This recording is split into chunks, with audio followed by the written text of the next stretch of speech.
En Côte d'Ivoire, les frères et les sœurs ne se disent pas bonjour quand ils se voient le matin. Ils disent « Y'a quoi ?» Ivoirien, y'a quoi? Le multipartisme et la limitation des mandats ne sont ni des impératifs ni indispensables à la démocratie. Mais alors, pourquoi, au nom de la démocratie, certains politiciens ivoiriens ont exigé le multipartisme et la limitation des mandats depuis les années 90? Et de quel multipartisme parle-t-on? Sous ce multipartisme, le FPI a été allié au RDR dans le Front républicain contre le PDCI-RDA en 1995. Tous les partis politiques ont participé au gouvernement successif de 2003 à 2010. Le PDCI a été allié au RDR dans le RHDP de 2005 à 2018 contre le FPI. Le FPI s'est allié au PDCI dans le CNT en 2020 contre le RHDP. Le PDCI est aujourd'hui allié au PPACI ex-FPI dans le Front commun contre le RHDP en 2025. Au final, ce n'est pas le parti unique ça, multipartisme de Côte d'Ivoire. Si tu dis que tu as bien compris, c'est qu'on t'a mal expliqué. Ceux qui sont nés après 1990 n'ont pas connu la Côte d'Ivoire sous la direction du président Félix Houphouët-Boigny. Nous allons brièvement rappeler moins de 10% de ses réalisations. Avant 1990, la Côte d'Ivoire vivait sous le parti unique, le PDCI-RDA. C'est sous le parti unique que le président Félix Houphouët-Boigny a réalisé ce qu'on a appelé le miracle ivoirien. Construction d'usines, du meilleur réseau routier d'Afrique de l'Ouest, d'écoles, d'universités et de grandes écoles, d'hôpitaux et de centres de santé, de bâtiments publics, de cités administratives, de logements, modernisation du chemin de fer, construction de somptueuses mosquées, cathédrales et même d'une basilique. Les Ivoiriens étaient des enfants gâtés, des chouchous. Avant 1984, c'était l'État-providence, le plein emploi, l'école gratuite, les soins gratuits, les bourses scolaires et universitaires, les allocations familiales, les internats et colonies de vacances gratuitement. Les Ivoiriens vivaient en paix, mais avec la chute des prix de nos matières premières. Écoutons le président Félix Houphouët-Boigny. 80 000 francs, il y a 20 ans, avec un pouvoir d'achat plus élevé que le cacao qui nous a été proposé durant le dernier accord que nous avons refusé, 500 francs. Après des mois et des mois de discussions, non pas seulement au niveau du marché commun, mais il s'agit d'un problème mondial, donc au niveau de la CUNCED, nos propositions ont été refusées. Les grands courtiers ont imposé leur prix. Qu'est-ce que nous leur avons demandé à partir du moment où eux-mêmes ont fixé un prix qui ne rémunère pas le travail du paysan? Que ce prix minimum nous soit garanti durant une campagne. Et le drame que nous vivons pendant encore longtemps, nous serons obligés de confectionner nos budgets, d'assurer donc le fonctionnement de nos États à partir des recettes d'exportation de nos matières premières. Je prends un exemple. La Côte d'Ivoire est parvenue à un tonnage global de près de 800 000 tonnes entre le cacao et le café.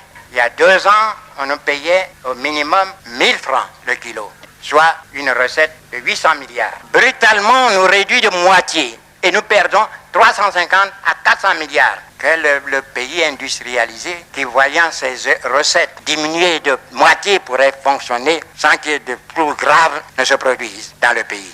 Les moyens de l'État ont diminué. Il faut aussi reconnaître les nombreux détournements de deniers publics qui ont asséché les caisses de l'État.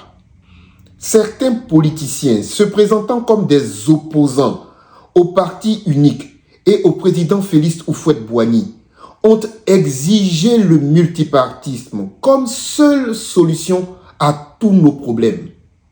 Pour l'imposer, Ils ont organisé des manifestations violentes à travers le pays. Incendies, vandalisme, destruction, saccage. Ils ont fait sortir les élèves et étudiants des salles de classe pour les pousser à scander dans les rues « Houphouët voleur ». Ils ont obtenu leur multipartisme. En 1990, s'est tenue la première élection présidentielle multipartite opposant Félix Houphouët-Boigny à Laurent Gbagbo. Elle s'est déroulée le 28 octobre 1988. Houphouët-Boigny l'a remportée avec 82% des voix contre 18% pour Gbagbo. Et tenez-vous bien, cette élection était organisée par le ministère de l'Intérieur du gouvernement du président Félix Houphouët-Boigny. 0 mort. Il n'y a eu aucun mort.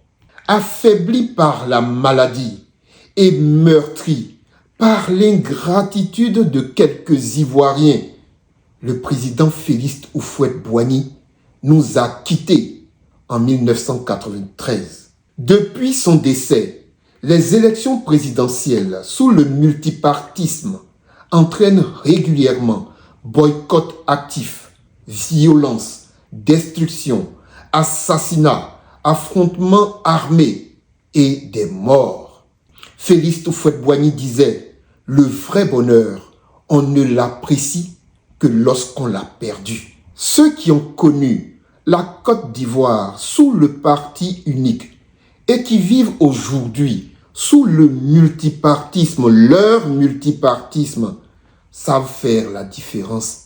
Ils réalisent ce qu'ils ont perdu, la paix.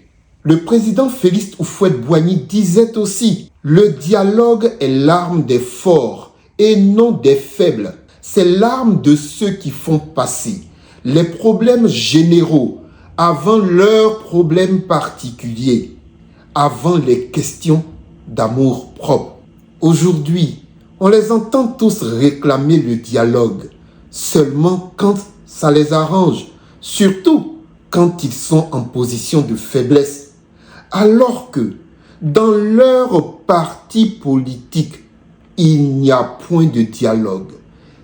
Dès que une voix s'élève, c'est tout de suite le conseil de discipline, la suspension, les sanctions, les injures et toute forme de mise à l'écart et de menace. Le président Félix Houphouët-Boigny est-il parti au royaume d'Hadès avec la paix et le dialogue?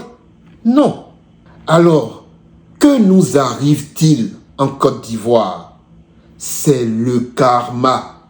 Vous ne pouvez pas avoir manqué de respect à un homme d'une telle dimension et aujourd'hui prétendre vivre sans en connaître les tourments.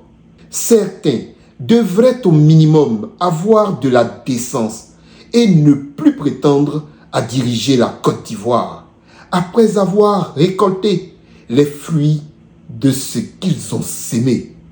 Pourtant, les voilà de retour et ils ont fait des petits avec des marches et des manifestations qu'ils appellent démocratiques, comme s'ils n'avaient tiré aucune leçon des années de prison, d'exil et des nombreux Ivoiriens morts. Comment peut-on faire la même chose de façon identique et espérer des résultats différents? Quel nonsense! Chers Ivoiriens, ne les écoutons pas, ne les suivons pas. Nous avons 5 candidats à cette élection présidentielle. Choisissons celui qui a le meilleur bilan et ou le meilleur programme, les meilleurs projets pour nous.